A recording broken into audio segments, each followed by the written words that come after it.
Well, next. Moving on to the top 5 movies of 2020. I What movie theaters? What was open? You feel me? For real.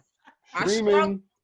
I I did struggle too. I only got 4. I'm gonna keep it honest. I only got 4. Do I even have 3? Hold on. Yeah, I struggled, but I paid for all the little primes. I put my EBT card on the primes. I could get it for $5.99. Huh? Hey, what you do? You put your EBT card on Amazon Prime, girl. What? And then you get a discount. Yeah. Listen, they on some hood shit. Never. I'm about to say the hood shit could never. Nah, but you can also do your grocery shopping on there with your EBT. So once you apply it on there, it just automatically makes your subscription cheaper. But I had got that. The HBO, I already have stars on my cable package. I have that. So, my number 5. And I don't even know if I necessarily like this movie. I just think that my options were just so limited, and I just wanted to do 5. But that movie Lovebirds with Issa Rae on Netflix was interesting. I hated it. It was poop. It was very poop, Julius. You know why? Because Issa Rae was acting like Issa Rae in Lovebirds. No, she was. She was acting different to me. Oh no, she like that little. It was so I couldn't finish watching it. That's how poop it was. No, it was so poop because Issa Rae has this thing where she shows you that she's from Cali and she can be funny and quirky and cool, and then she can walk with you and say hi, yes, I love it, and then be like, oh, for real, yeah, girl, and she did that, and I was just like, Issa, like some life into this character, breathe another person for me. It was forced writing in that too. Yeah. Yeah, I don't like it. But it was just different for me to see the 2 minority couples. It was weird too. It was just a lot going on. I don't know. Move, Kojo, take the floor. They get it right here. Well, once again, like you guys mentioned, it was tough for me to get 5 movies in, so I didn't even force it. But a movie that I saw late last year that I think I enjoyed that I want to give a mention to is Harriet. It's the Harriet Tubman story. I thought it was good. I got to see it with my parents this year. I don't know if it was this year. I don't know. I just got a chance to see it with my parents, and it was just a good moment, good story. You learn so much about Harriet Tubman in school as a child. Perspective, actually seeing it in motion and seeing kind of the things that she had to go through. So yeah, I'm a rock with Harriet on this one. Word, fuck her husband because he couldn't. He wasn't loyal. Well, I wouldn't say it was foul. I think women are foul. A bit delusional, but it's. I'm gonna go with The Five Bloods, directed by Spike Lee, and it has some great acting in there, good cast. Black brothers going back to Vietnam to get the gold that they hid. It's a pretty good movie, and yeah, it also has Chadwick Boseman in there, and that role is very, very, very now it's emotional because of what happened. So yeah, The Five Bloods it's a cool movie to watch. What about you, Mel? Number 5 or 4 is one of these movies that I saw on Netflix called All Day and the Night. It's your average, but still it had, I liked All Day and the Night. Put some respect on that movie. Yeah, I'm about to say that's what I'm saying, Kojo, because they really do, but they might not when they see the people that would judge a book by its cover would just think, all right, this is just the average black whatever. But no, All Day and the Night was good. I like that. I did. I have All Day and the Night on my list, but for my number 4 pick, I put The Five Bloods. It was a cool movie. I don't remember his name. What was the crazy nigga name? Julius, you muted. He was in Crooklyn. Hold on. Exactly, he was in Crooklyn. But because I know everyone that was in Crooklyn. Which one?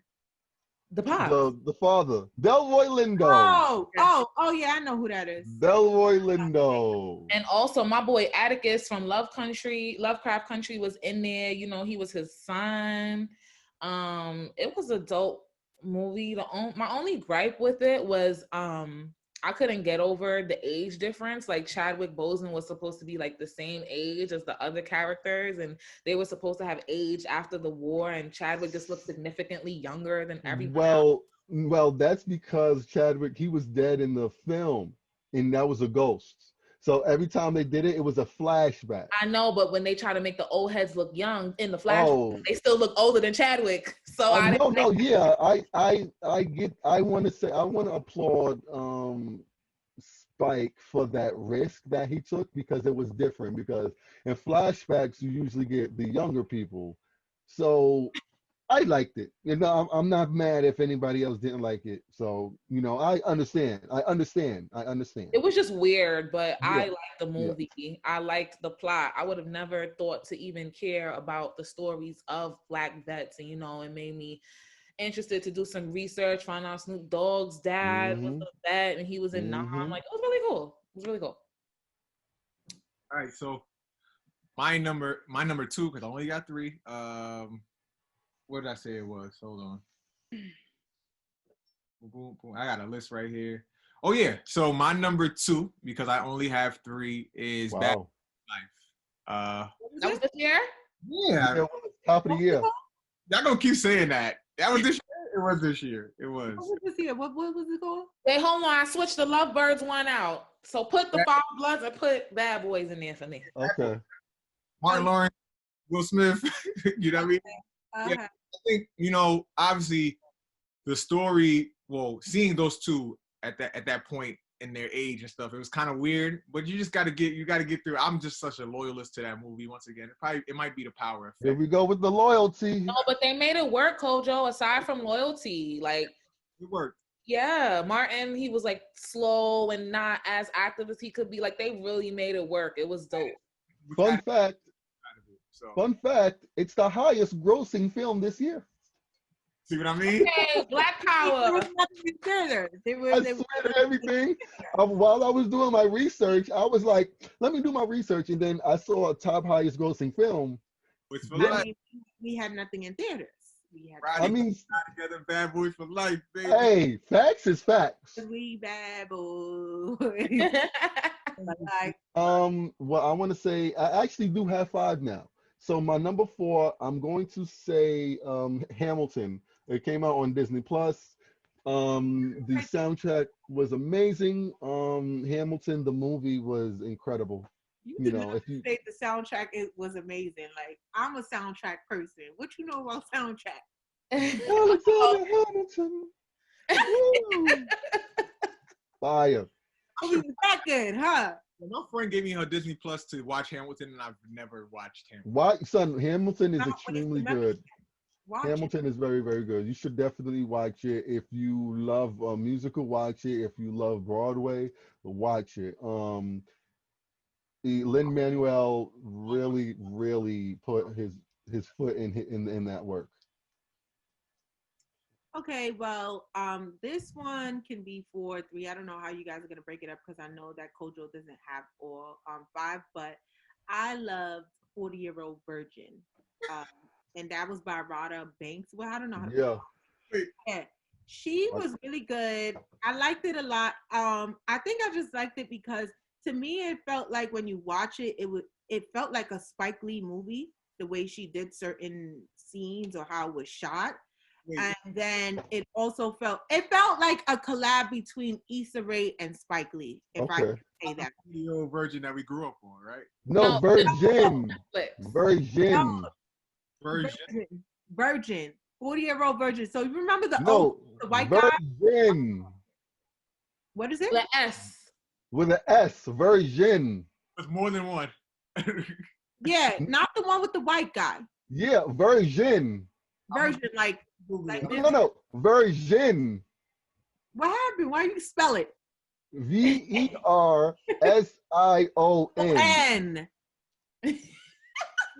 it. Virgin. Virgin.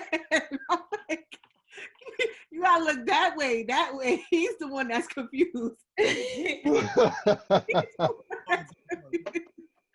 on Netflix? Huh?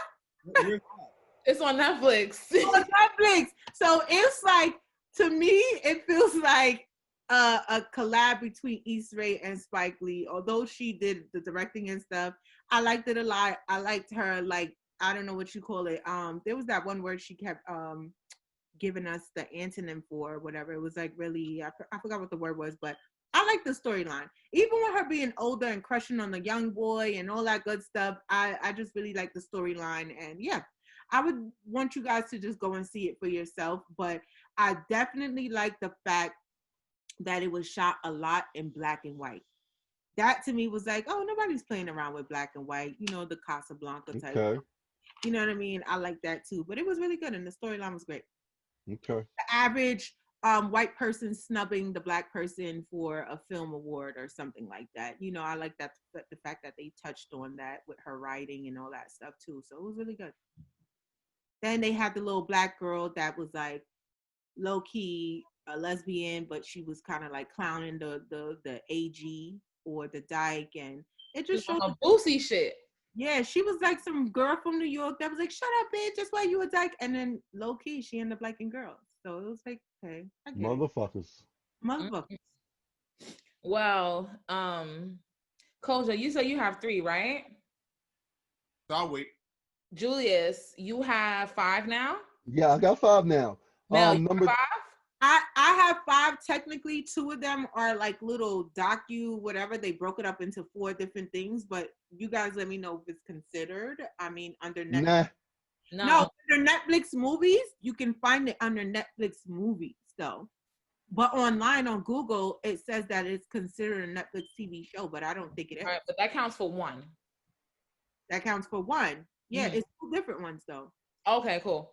So you'll go after me since Kojo is missing one. But my 3rd pick is All Day and a Night. It is your typical black boy struggle storyline, but it's written in such a unique way to me, and it really shows like we're all born innocently, you know, we're just all caught up in this vicious cycle, and it's more so about mental imprisonment than physical. So I really liked it. And I forgot the dude's name. I think his name is Ashton. He's a bomb ass actor. He did good. He did good. What about you?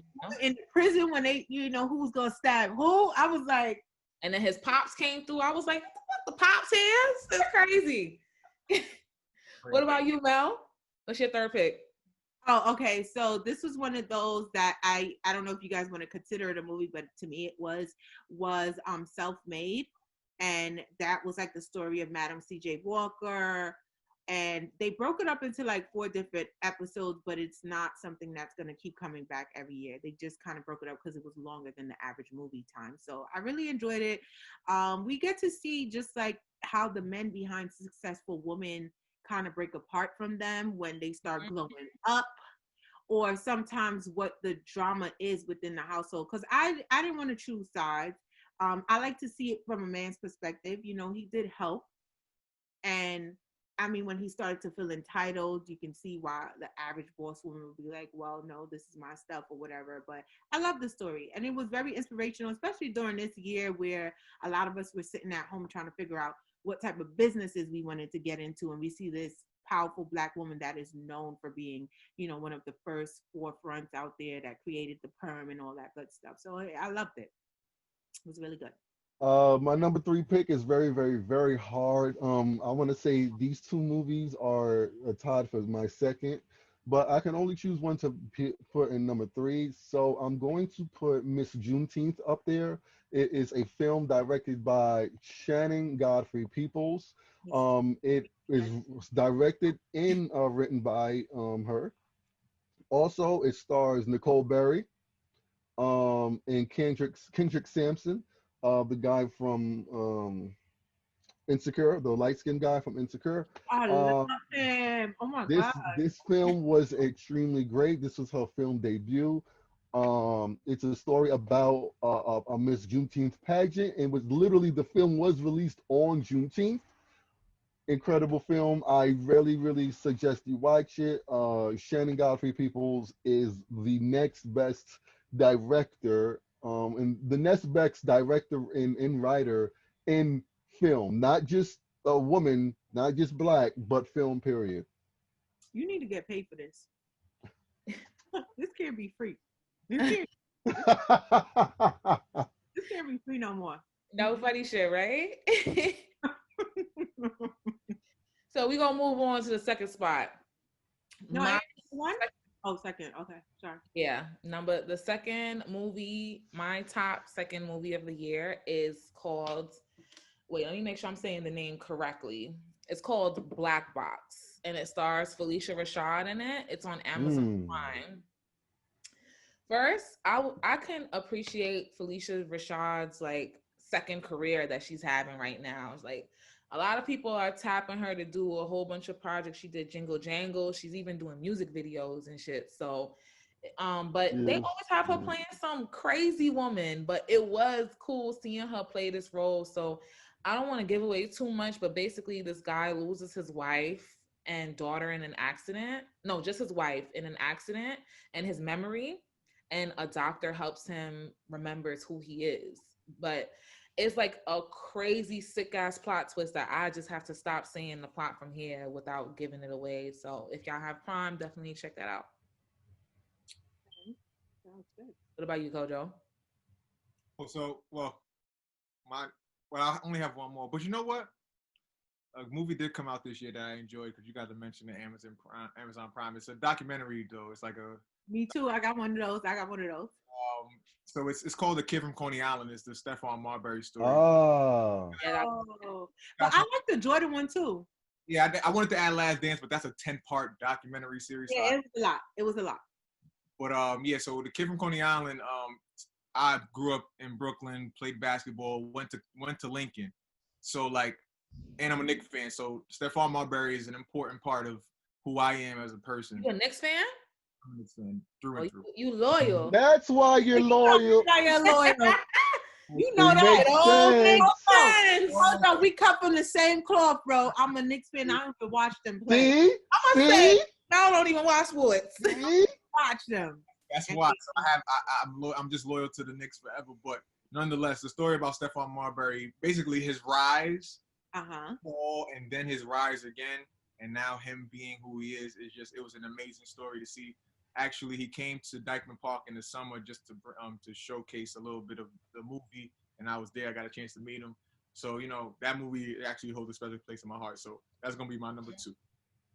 All right, Julius. What's your second? Okay, so my number 2, right? This is tied with Miss Juneteenth. My number 2 is The Photograph with Issa Rae. Oh, okay. Yeah, Issa Rae. And you came at me for the one that I chose? Yeah. That shit was bad. Horrible. It wasn't great. It wasn't. Are you serious? Okay. I'll be honest. I'm going to be honest. A lot of people didn't like it. I enjoyed it. It was a simple movie about love. It was no drama in it. I enjoyed it. It was great to see black people in the screen. It was good to see 2 black, dark, non-light-skinned leads. I agree. So it was. I think it was good, and I've been in that type of situation before where it's no drama, but there is somewhat heartbreak, and there is somewhat. Let's see if we can make this happen. So it was relatable to me. Touch the heartstring. Okay. All right. What about you, Mel? I'm gonna piggyback off of Kojo in terms of like documentary style type of movie-ish thing, and that was The Becoming by Michelle Obama. I really, really enjoyed that. It was extremely inspirational. That was good. It was really good. It was good. Like I thought it was gonna be something that I could just not say. I sat the entire time in front of this to watch her. So I really liked it. I mean, not only because she's married to my favorite president, but she did a great job. And it's good to see her in her own element and in fight. Oh, yeah. You know what I mean? Because we already know that she's a strong force behind Obama. So it was good to see it. All right, we moving on to that top movie pick. The top movie pick. I'm gonna just start singing, and y'all gonna know what my pick is. Let me hear this. A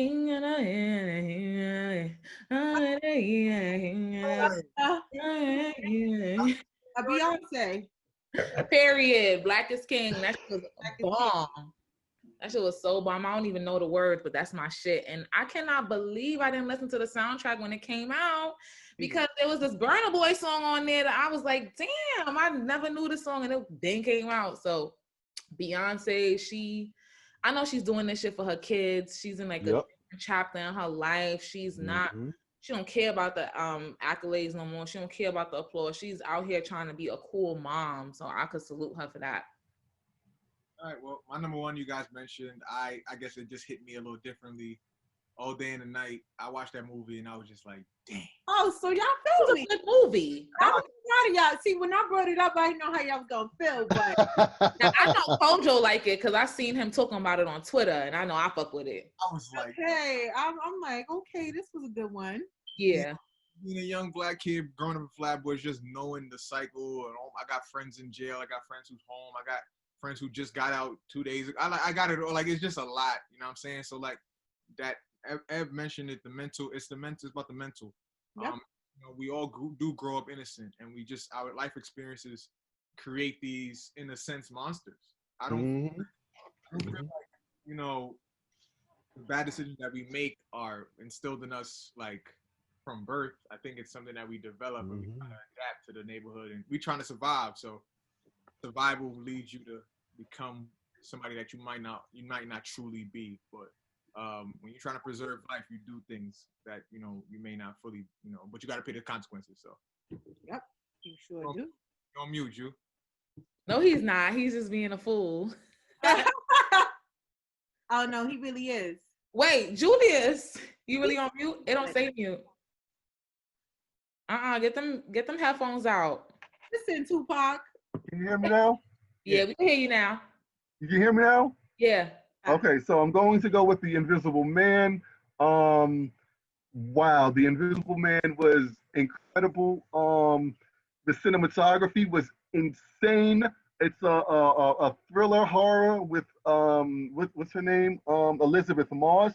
Like, there were scenes there where with the camera would pan and you would think somebody's there. Psychologically, it was crazy. I saw this movie. I had to stop this movie halfway to say to like check myself, because I looked to my left.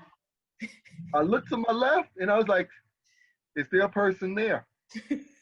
So incredible. That dinner scene was one of the best scenes. Like, oh my God, that dinner scene was crazy. The plot twist at the end, like, you would love, and like, I love a movie with no sound, like a horror movie with no sound, because it chills you. It's extremely amazing. It really makes you think twice about who's watching and what's in your presence. Right, I agree. What about you, Mal? What was it called again? The Invisible Man. One. Oh. Okay. The Invisible Man was Invisible. Woo! All right. Wow. I'm weak. She's like, invisible. All right. What's your topic, Mel? My topic, like I said, I put the disclaimer out there that there's a little kid in me that loves, like, you know, some of these movies. But my number one movie this year was Project Power with Jamie Foxx. That was a good movie. Girl. That was a good movie. That was a good movie. That was a good movie. It was good seeing, like, what was that rapper's name? Machine Gun Kelly. Yeah, he was good. He was really good. He was good. I loved every element of it. The suspense was crazy. And one thing I liked about it too was I read it differently. Like, that part where Jamie Foxx was like, you know, your power and this and that, I kind of felt like she just represented the Black woman and what she was doing to help with everything. I'm just like, look how we carry so much and we still are able to push through even as a young girl. She was out there getting the food for her mother that was sick. She did this, she did that. It was just a lot. And she had all those talents hidden inside of her. He brought it out of her when he was like, you know, what was that rapping part where he was giving her different words and she was Oh yeah, that was fire. Yeah. I loved Project Power a lot. That's a movie that I watched maybe about 6 times. Shout out to my old high school classmate Dominique Fishback. She's amazing. This is just the beginning. The beginning. The main girl? The girl. Dominique Fishback. I went to school with her. What? She did. Yeah, I went to high school with her. She literally, like, everybody in the class knows how great she is, how great she will be. This is literally just like, this is like tiny bit of the showcase. Scratching the surface, huh? This is, I promise you, this is this woman right now is a future award winner. She's going to do extremely well. She's going to surpass everything that anybody has ever said about her. I'm telling you, watch out for Dominique Fishback. She's good. Even with Chick, the big black chick that be rapping. Chica? Her little incredible. It was good too. She was good. I like her. She did what she had to do. She had a small role, but even then, the role was felt. Thank you. Her presence was felt. That's my number one. Y'all bonding over that movie over there. No, it's a good ass movie. It is. It is. I watched it in Tulum, but that's what I meant to say. I'm sorry. When they got Jamie Foxx's daughter locked in and they were taking her power from her, it's like the black woman has that power that everyone. So you got the other chicks that want our lips. Other ones that want the butt and they want to be like us so much. So this movie kind of like it kind of low key gave that message to me. Like, how is it that all these white scientists have her locked in because she has this one power that they all need? You know what I mean? To do whatever it is that they're trying to do. So it's like, I liked it a lot.